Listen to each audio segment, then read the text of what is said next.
প্রথমবারের মতো বিদেশি কোনো অনুষ্ঠানে যোগ দিলেন সিরিয়ার ফার্স্ট লেডি লতিফা আল দ্রৌবি। প্রচলিত কালো আরব বোরকা ছেড়ে এবার তিনি গায়ে চড়িয়েছেন টার্কিশ বোরকা ও হিজাব।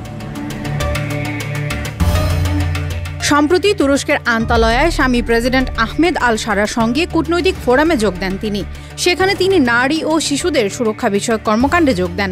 এই কূটনৈতিক ফোরামে বিশ্বের বিভিন্ন দেশের প্রতিনিধিরাও ছিলেন। তবে আরব মিডিয়ায় সবচেয়ে বেশি নজর কেড়েছেন সিরিয়ার নতুন প্রেসিডেন্ট আল শারার স্ত্রী লতিফা আল দ্রৌবি। আরব সংবাদ মাধ্যমগুলোর তথ্য অনুযায়ী আহমেদ আল শারা সিরিয়ায় অন্তর্বর্তী সরকারের প্রেসিডেন্ট হওয়ার পর এবারই প্রথম বিদেশি কোনো অনুষ্ঠানে যোগ দিলেন তার স্ত্রী। বিদ্রোহ চলমান অবস্থায় শারাকে রক্ষণশীল ভূমিকায় দেখা গেলেও প্রেসিডেন্টের দায়িত্ব নেওয়ার পর বিভিন্ন অনুষ্ঠানে তার পাশে দেখা গেছে স্ত্রী লতিফাকে। শুরু থেকেই লাইমলাইটের বেশ আড়ালেই ছিলেন লতিফা। এছাড়া বেশিরভাগ সময়ে কালো আরব বোরকায় দেখা যেত তাকে।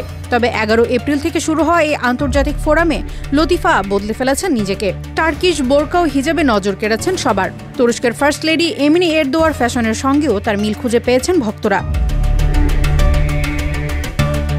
এই সফরে লতিফা তুরস্ক প্রেসিডেন্ট রিসেপ তাইয়েপ এরদোয়ার স্ত্রী এমিনি এরদোয়ার সঙ্গেও দেখা করেন। এরই মধ্যে তাদের সেই ছবি সামাজিক যোগাযোগ মাধ্যমে ছড়িয়ে পড়েছে। ফার্স্ট লেডি লতিফার জন্ম ১৯৮৪ সালে সিরিয়ার হোমসে। আরবি ভাষা ও সাহিত্যে মাস্টার্স ডিগ্রিধারী লতিফা ৩ সন্তানের জননী। তার স্বামী ও প্রেসিডেন্ট আহমেদ আল শারা আগে পরিচিত ছিলেন মোহাম্মদ আল জুলানি নামে।